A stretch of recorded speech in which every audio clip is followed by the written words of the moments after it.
All right, everybody, it is time to begin. It is GOM TV's brand new tournament, the Arena of Legends, and boy, do we have some legends to watch today. Isn't that right, Wolf? That's completely right. We've got 4 players from each race. You guys can see them there. NesTea, Lacira, Dongregu, and July are our Zergs. Slayers, Boxer, MVP, MMA, and Marine King are our Terrans. And finally, our Protosses. We've got MC and Trickster, but also 2 Foreigners, Huck and Naniwa, in our Protoss lineup. You can see all of these players have been divided into 4 groups, and in each group we have 1 player from each race.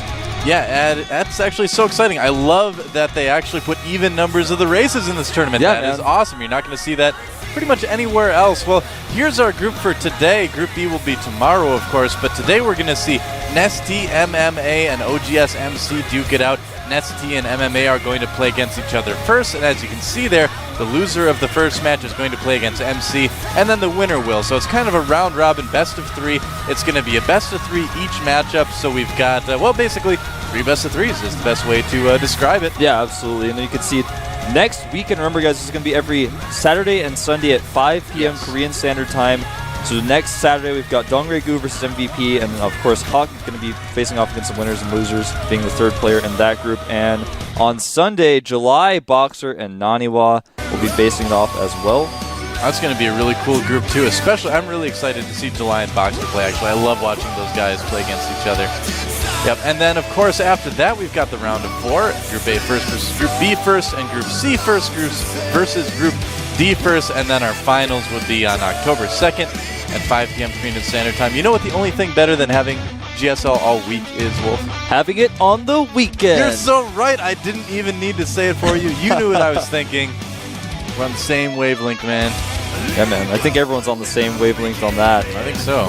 Well, here is one of our players for today, probably the scariest guy in the GSL right now. I'm NesTea. Won GSL 3 times. He's only one of 2 people to do that. He was the first person to do it, and I think he's looking pretty unstoppable today. Yeah, he's absolutely looking unstoppable today. I gotta say, NesTea is one of the best players in the world, and he's got a good chance of coming out first here. I think he can take out MMA and MC. He's beaten them before. You can see the little results down there. And he is one of the smartest players in the world, if not the smartest. Yeah, well, here's the interesting thing about this guy right here, Slayers MMA, is he actually did defeat NesTea in the Code S round of 32 last season, but that was just 1 game. That wasn't a best of situation, so I'm really curious to see how things are going to go in that, best of 3 situation rather than just, 1 game. Yeah, MMA might have the best chance of beating NesTea here today. I think he's going to have a much better chance than our next player that we're going to take a look at, who is OGS MC. Yep. This guy is, of course, a 2-time champion. NesTea is a 3-time champion, and MMA is a finalist at the GSL. So all of these guys are really awesome players, but MC recently has been slumping a little bit, so he's going to have to play really hard to come out of this group. Yeah, I mean, I'm sure getting knocked down into Code A was sort of like a bucket of cold water splashed in his face, so hopefully that wakes him up. We'll see some good play today. The game is starting. Let's get inside.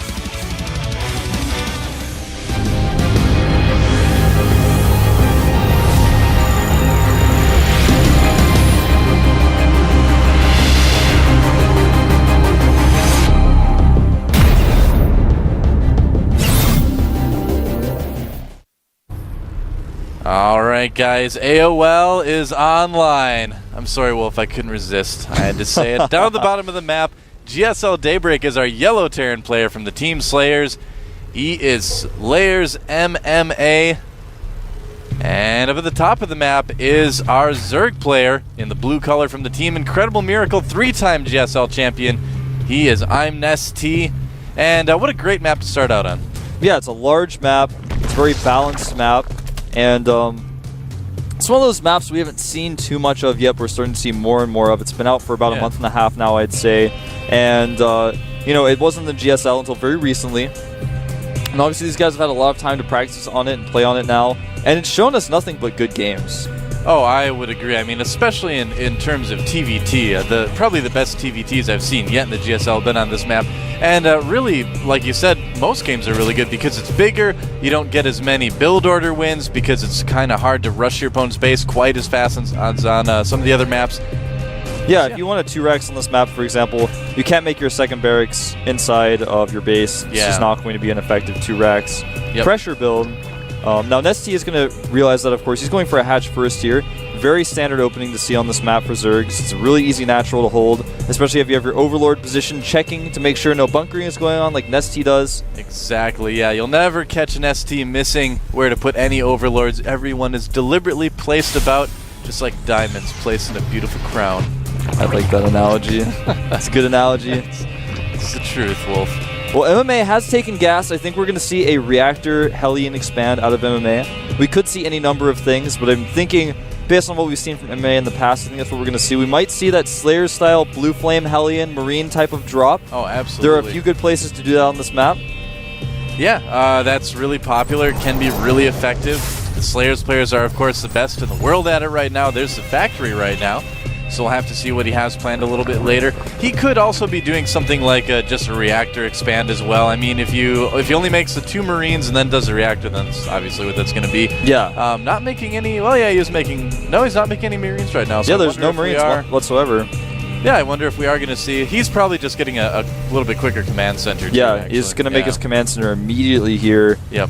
There it goes. Yep, you can skimp on Marines because you're a little bit safer in the early game on this map. So I like those little touches that the really high-level players do. Exactly. Most players would just auto-make Marines because they didn't think about it. But on a map like this, yeah, you are actually a little bit safer. Well, one thing I'd like to note is that MMA didn't scout at all. He just knows that NesTea is going to hatch first in this map. There's no reason to believe otherwise. NesTea, always, it's his style to fast expand on a map like this, and he's so good at holding off all sorts of early pressure builds that he feels so comfortable doing it, and MMA knows that, and so he feels comfortable skipping Marines to get a faster command center. Now, interestingly, we have a tech lab going down on the factory, and it looks like he's going to get Blue Flame right off the bat. There it is. Okay. Blue Flame coming down here very quickly. He's going to use that to control the map, and I'm liking this build very much already from MMA. Yeah, that's one of the great assets that Terran has is those Blue Flame Hellions in the early game, especially on a bigger map like this, just because they can get around so quickly. Oh, the Zergling almost getting taken out, but it does get away in time. Didn't really see a whole lot, though. No, he did not. He does see this Hellion, though, which polishes him off. You guys didn't get a shot of it. Roach Warren going up, as well as Zergling Speed, of course. Zergling Speed finishing up very soon here. Yep. And MMA still hasn't really gotten a glimpse of anything that's going on in NesTea's base. And NesTea knows this, so I like this Roach Warren move. It's going to be actually really tough for MMA to hold without a bunker. Well, the funny thing is that on maps like this and a lot of the bigger maps, we've actually seen Zerg players go for like a quick 5 to 7 roaches just to put some pressure on the opponent. And the surprising thing to me is that in the past that was all more defensive in nature, but lately we've been seeing players go offensive with it. Exactly. Actually send the roaches across the map. It can be quite multi-purpose. Yeah. Now, like you were saying, we are having 7 roaches coming out here for NesTea. Yep. And those roaches are going to be pretty tough to deal with for MMA, especially because he's moving his command center down to the low ground right now. He has a total of 2 Marines right now. He's making 3 at a time because he did add 2 additional barracks. But even so, with the amount of Marines he's going to have out when the roaches hit, it's going to be very difficult to defend this. Yeah, this is exactly what we see a lot of Zerg players do. We saw Lenok do this recently as well, and it worked pretty well for him too. So yeah, I think NesTea's in a position to do some decent damage to MMA if he doesn't think of something fast. No bunkers or anything going up right now for MMA. Yeah, and interestingly enough, NesTea actually canceled one of his roaches, so he's going with 6, but he is making 26 Zerglings back in the background. He's actually going to have a total of about 40 Zerglings, and they all, of course, have speed when this hits. And the Hellions of MMA are out in the middle of the map. He's making Banelings as well. Yeah, that Baneling nest just finished. NesTea. Oh, these Hellions could get caught in the middle of the map. And he almost gets to surround MMA, getting away just in time. He's going to kill a lot of Zerglings, but he's going to lose those Hellions as well. Medevac has to pick up the Marines. MMA's these SCVs being pulled away here. All right, the Marines trying to defend, but I don't think it's enough, especially with those Banelings coming up the ramp. Way too many Banelings. The Roaches, though, blocking the Banelings. The Banelings not able to get in and do a lot of damage, and now these Marines might be able to hold with the Hellions doing some extra AoE damage here. Yeah, it looks like MMA may just hold this. That was absolutely great target firing by MMA to take out those Banelings. A little bit of bad luck for MC, or not MC, that's next game. For NesTea, that is. It rhymes, sort of. Getting those Banelings kind of stuck on the ramp like that. Yeah, that was really bad luck for NesTea. MMA lucked out there, man. Absolutely. Now, NesTea has made a ton more Zerglings. He's making 4 more Roaches. He's not ready to stop this all in yet. He's going to try to catch a Hellion. but will not. And actually, he's going to lose a ton of Zerglings here. A huge mistake by NesTea. Wow, and you know, NesTea invested a ton into that push. He didn't make drones for a good solid 1.5 to 2 minutes. It's going to take him a little bit to kind of catch up economically. He's putting down a 3rd hatchery right now, and as you can see, just now caught up in workers. So, yeah, he'll be okay, but it definitely does slow him down a little bit. Well, what MMA's got going for him now is he's got an extremely mobile army. He's got Marines with Stim finishing up. Combat Shields is already on the way. He's got Medivacs out. He's got Hellions to control watchtowers. So he's got a very mobile army, and he's going to have a stronger army than NesTea. And NesTea's going to try to attack again here, and I think this is actually a huge mistake. Well, it's a little bit risky. I mean, he is warping in some Banelings there. The Marines are going to come out and see that, though. And, yep, looks like NesTea will just cancel those Banelings. Better decision there. And Marines with medevac support do quite well against Roaches, and now these Roaches are going to have a hard time escaping because the Hellions are blocking. He will take out some of those Hellions. Nice control by MMA, though, picking them up. And NesTea is actually trading somewhat efficiently here, but he needs to be very careful. He needs to continue droning as he has been doing back at home, and I think the reason why he decided to go for that push was because he realized he made a few too many extra Roaches, and he was like, well, I need to make use of these Roaches. True. MMA did pick up those Hellions, as we can see. They're pulling back to the base of NesTea. That makes NesTea pull his Roaches back as well. Not really going to be able to drop into that unless he's a sadistic, horrible commander that just wants to see his units die. Well, fortunately for those Hellions, that is not the mindset of MMA. Nope, he's not like the Darth Vader Terran. He's not going to, like, off his units that talk back to him or something. Who is the Darth Vader Terran? Oh, that's a good question. I think it might be Ryung, man. Maybe. We'll have to come back to this thought. I think one of the first people I saw drop units into Banelings to get them to detonate was Boxer, so I don't know, maybe. Well, no, he's already the Emperor. He's above the Darth Vader Terran.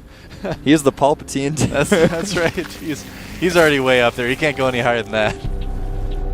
I don't know, man. Another drop from MMA coming into the main, and this time NesTea is not prepared for it. It actually was able to avoid most of his Overlords. It's just now being spotted, but there are a few Banelings morphing in the main. He should be able to defend this quite easily. Yeah.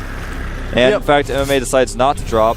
Well, MMA is one of those players, too, that's pretty relentless with his dropping in mid-game TVZ, so he's not going to give up. I mean, that's the thing about this guy, is somehow he always manages to find ways to do damage with drops.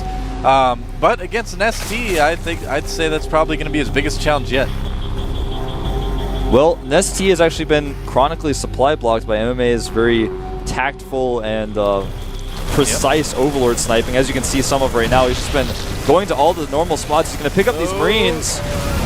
There he goes. Nice control. But there are a lot of Zerglings here, and if these Banelings get some good hits, NesTea will really get a lot out of this, but unfortunately most of his Banelings exploding on Marauders or just dying before they can do damage. And now MMA actually might take a supply lead here in just a second. 30 Zerglings though in production for NesTea, and that should be more than enough to hold this attack. Yeah, I would say so, and I would have to imagine we're going to see, run for the Baneling, and he didn't actually lose too many Marines from that. Yeah, I'm sure he's just going to pull back right now, continue to try to drop and put pressure on his opponent. He's really getting NesTea to produce a lot of offensive units, which is really good for him. And he's trading pretty cost-effectively with them, sometimes making mistakes like we saw here, losing about 5 to 6 Marines unnecessarily there. Yeah. Right now, the worker count is 55 SCVs to 54 drones, so like you were saying, yeah, I mean, that's not normal for being 14 minutes into the game to have even worker count like that, especially when you lost a lot of workers to an attack. So you can really see the effect of how much harassment MMA has put on how many attacking units NesTea has made. And MMA has actually taken a supply lead here. Well, you don't see that especially against NesTea, you know what I mean? Exactly. The king of drones. Another drop to take out an Overlord, picking up the Marines again. This is so good. See, this is why I love to watch MMA play TVZ, because he does all these little things that you don't see a lot of other Terrans do. I mean, who else flies around the map intentionally just sniping so many Overlords? Yeah, he's actually just using these dropships as Overlord killers. They're the Overlord Hunter drops, and with the Overlord positioning on this map, normally you put them on the high ground, but the medevacs just ignore that. And that's kind of what I was talking about earlier, where he always finds a way to do damage with his drops. Even if it's not landing behind the mineral line, killing drones, he's supply blocking NesTea's, taking map control, stimming in to try to go after this army, taking out some Banelings. Yeah, Baneling speed is not done, and NesTea feeling the effects of that here. So many Marines scanning, killing creep tumors as well. Some mutas are out here, but I think NesTea is going to regret making those. Little bit of miss micro by MMA there, took his attention away for 1 second, lost himself to Banelings, and the mutas are out now, so. Yeah, the mutas just barely cleaning up there. If MMA had just microed that a little bit better, he actually could have destroyed all of those Mews and won that battle quite convincingly, but as it is, NesTea taking a bit of a supply lead here. Well, his multitasking is really good, but, you know, there are still limits to everyone. So exactly. Had to take his eyes away for that second. Unfortunately, it wasn't the best second to do it, but he's still not doing bad at all. I mean, supply-wise, he's keeping up right with NesTea. Right, and he still has map control. He just has enough units to control the map still. He did, unfortunately, look at that, chasing down Overlords. He is the Overlord Hunter, man. He is, man. He's not the Crocodile Hunter. He's the Overlord Hunter. He's going to, like, jump on it and wrestle it to the earth. This is a very grumpy Overlord. He's going to change his ID to Crikey. That's what Marines say when you click on him now. They go, Crikey! Well, you know, he did have map control, but he lost a lot of his medevacs. He's now been able to remake 4 of those. And NesTea is slowly but surely trying to get his creep back out there. Yeah. Hasn't been able to secure a 4th base yet. Neither player has, but in this situation, MMA is in a pretty good spot because he's kept NesTea on 3 bases. NesTea has a macro hatchery, which gives him extra production, but he really needs to get another hatchery up. Yeah, exactly. Both of these guys, you know, more or less at, well, kind of a standstill right now. They're each doing a little bit of damage to each other here and there. Neither one can really expand safely. But like you said, you know, out of the two of them, NesTea really needs it a lot more. Another Overlord bites the dust. Yeah, and that hatchery is going to have to be canceled. He even loses the drone. Yep. But meanwhile, NesTea has a huge flock of mutas going to counterattack, and he's actually going to force a cancel on a command center at the natural here. Yes, he will. And that command center was actually getting pretty close to being done, too. It was at least halfway, if I remember right. Yeah, it's about 2/3 done. Yeah. And actually, NesTea didn't realize there were a few Marines there, so he ran away with his mutas, so MMA was able to stem and scare him away. And NesTea having to cancel his hatchery, and MMA's command center is getting pretty close to being done. He's going to have a 4th base up before NesTea has a 4th of his own, and this is really scary. Oh, the army was right outside. And here they come. Oh, man, he's going to get cornered here. And a lot of those banelings are going to be target fired down by the siege tank. Yeah, MMA was nice control by MMA. Wow, beautiful splitting. And the siege tank even remains alive. It's the luckiest siege tank in the world. 14 kills on that siege tank. Wow.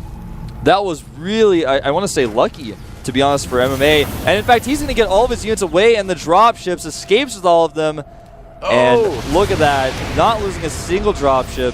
Man, MMA is playing as good today as I've ever seen him play. He's definitely on top of his game today. And, you know, I would say NesTea is too, but, you know, for once he's running into someone who's a match for him. And look at that, killing a queen, killing a couple lings there.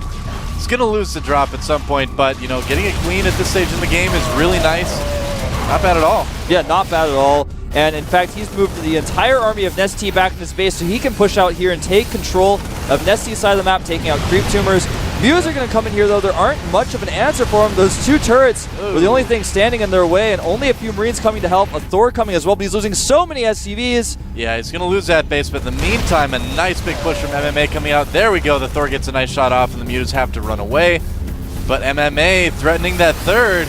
This is so tense. I love what NesTea's doing with these counterattacks, but he's going to catch on siege. So many of these Marines. The tank's on siege, and look at this. Zerling's running in here surrounding all of the siege tanks, and Banelings are going to clean up the rest, and NesTea may actually take a pretty convincing lead at this point because he now has total control of the map. He's got a larger army, and he can expand wherever he wants. Well, that was a huge, huge victory for NesTea in this game. He really needed that.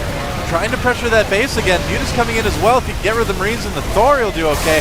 Thor's getting some huge hits, though, but it's going to be enough to take out Thor. Yeah. Oh, just barely has enough. With those Marines coming in, the planetary had 100 hit points left at its scariest moment there, and just a few more shots of the Mews, and that would have been the end of that planetary. I know. I was talking, too, about that Thor, you know, getting taken up. I was like, wow, those Mutas are actually still clumped up. They're taking so many hits you don't normally see as Zerg attack like that. Speedbane's running into Marines, and whoa! Yeah. Just so much stuff going on at once here. This Thor is the hero Thor. He's done so much damage. Only has 2 kills, though. He hasn't gotten a lot of the credit, but, you know, he's been doing a lot. He's the unsung hero Thor. He's got a lot of assists. You know, if you could break down a unit statistics and see assists, maybe next patch, who knows, we would see how good that Thor is. I love how NesTea is going out and finding these little groups of units and killing them, and that's really been the weakness of MMA's play, and NesTea figured it out. He's like, well, you have too many prongs. I'm just going to take each prong and bend it, rip it off. That fork is suddenly useless, man. Nobody uses forks in Korea, though, so it's okay. MMA's like, I have chopsticks. Those are better for picking things up than a fork ever was. Like, imagining Ursula versus, like, oh, yeah. the guy from The Little Mermaid. King Trident, I guess was just his name. His name was just Trident. King Triton. Triton, that's right, yeah. You know he had a trident, that's what I was thinking. Trident, yeah. She's taking those prongs and ripping them. Leenock, maybe the Lean Octopus, but NesTea is the Ursula Zerg. Ursula Zerg. He's like getting all big. He's like picking up old wooden ships and throwing them around. Yeah, man. You know what the prince's name in that movie was? I don't remember. It was Eric. That's right. That's your name. I know.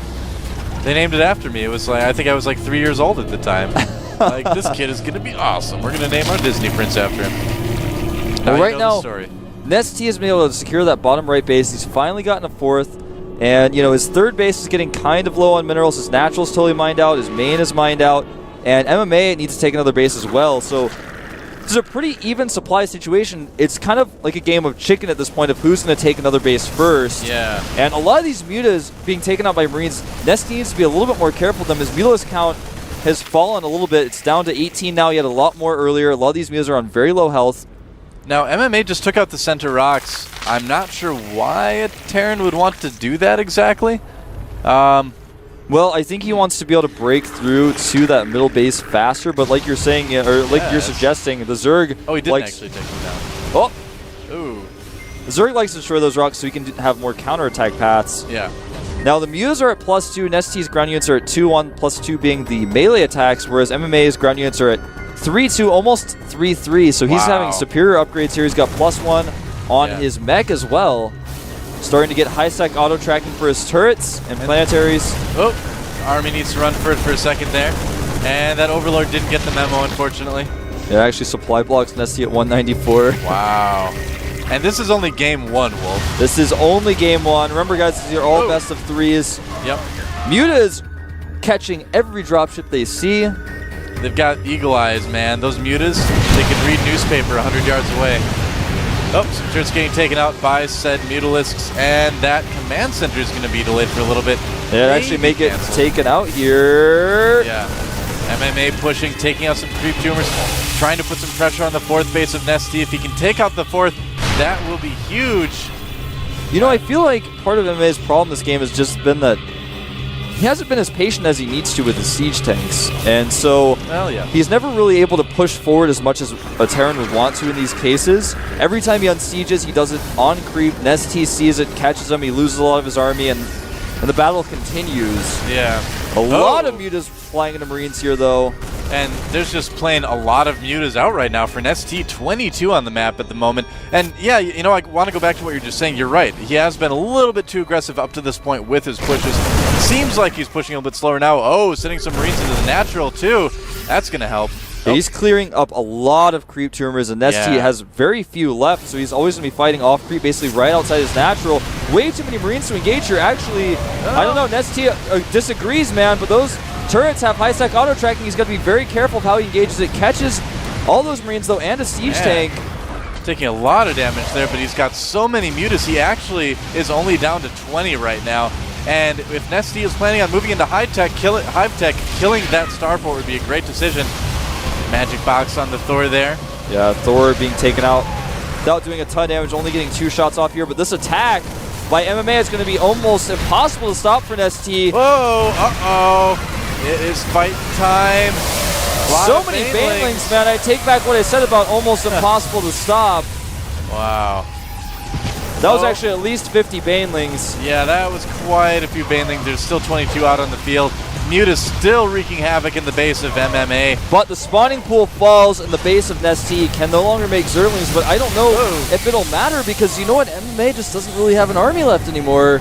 Well, you know what's interesting is NesTea is making so many banelings now. That's a pretty big investment. He's been losing a lot of them. He used up a lot on those 3 tanks, but they're rolling into the main base, so what can you do? Yeah, it's not looking very good for MMA. He's just, you know, though, that's not a lot of mutas. That's a decent amount of Marines. Is he going to be able to clean it up? He will be able to clean it up. To kill the Thor, though. Let me give you guys some numbers now, because this game is actually getting a little bit closer than I thought. Back in the main base of NesTea actually still hasn't dealt with the 3 Marines that are killing his lair. If those Marines kill his hive right there, I am going to lose my mind. Yeah, he did clear those up, but that was getting dangerously low. All right, 68 drones of 59 SCVs. Right now for mining bases, there's 2 mining bases for MMA. Both of those bases getting fairly low. NesTea has a pretty fully saturated base. It's got almost all of its minerals left at the bottom right. His third base is getting a little bit low. So both these guys are going to be desperate for minerals soon. Yeah. But I think they're both going to turtle up and not be aggressive at this point in time. And where NesTea has an advantage is that he's got a mobile army with those mutants where he can constantly check to see if MMA is taking another base, whereas if MMA moves out to see if NesTea is taking another base, he may lose his entire army and then lose the game as a result. Yep, very tenuous situation right now for MMA. NesTea, I would have to imagine, has rebuilt his spawning pool right now. Yeah, he has. He's up to a couple dozen Zerglings. So he did rebuild that, but that did slow him down a little bit. Killing that spawning pool is kind of the breathing room that MMA needed right now. Oh, he did find that base as well, though. All right. Well, it looks like MMA is actually now fully aware of NesTea's new base, but he doesn't want to push out until he knows exactly where NesTea's army is. Yeah. Sending out a drop there to try to do yet more damage. As you can see, NesTea doesn't have a whole lot of vision over the map beyond just his half of it. Yeah, he's lost a ton of creep troopers and hasn't really rebuilt them. Oh. That's a lot of Marines to try to engage with mutants. NesTea needs to retreat here. He's actually going to go for this engagement. I'm not sure if he should be doing this, but there are a lot of Banelings here. Nice control and splitting, though, by MMA.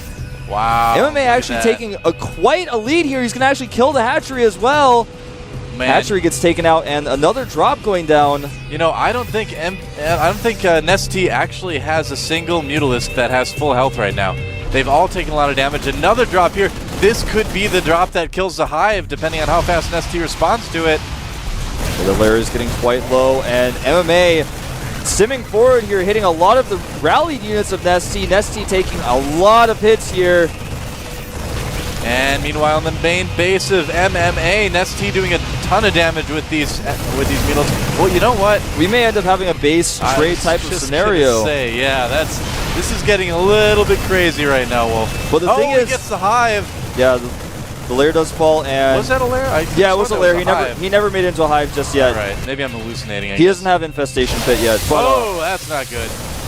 Well, you know, it might not matter, man, because there are just so many Marines here.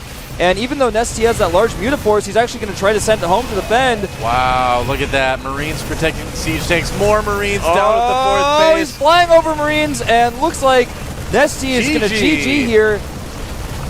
Whoa! Close game. Wow, that is only game one. That is the second game in a row that MMA has beaten NesTea now. It's exciting, man. It's very exciting. Wow. They might be developing a rivalry here. They might be. Idri's going to have to be put to the back seat. Koreans might want to have rivalries with other Koreans now. You know what? That's so exciting. That was an exciting game. Yeah. Wow, that was like a really good TVZ, actually. I never really knew who was going to take the game because both of them were in a scrappy situation where they needed another base, but they both knew, I just can't take one right now. And so I was getting nervous that we were going to get into a situation where long-distance mining was the primary mining for these guys because, as you guys saw when the attacks were hitting for MMA there at the end, NesTea was long-distance mining. He just needed to, and he just didn't have enough minerals. And MMA just played a little bit more patiently than NesTea did in a lot of cases, I think, in this game. His siege tank control at the beginning was not very good, but he slowly started to just move his siege tanks better, and then his marine splitting in some cases was terrible at the beginning of the game, but at the end of the game, he never missed a split. Did a great job. You know, that's the interesting thing about watching MMA. That's the thing that's always fascinated me about his TVZ play, is that it almost seems like he enjoys being behind in the mid-game. Because if you notice, nearly any one of his TVZs, just like pick one from any tournament, he'll usually be, a decent amount behind in the mid-game, but then through dropping, through playing really smart, he'll come back and win just like we saw. So game 2 is starting. Let's get inside. It'll be Telder and Malter, MMA versus NesTea here on GSL AOL.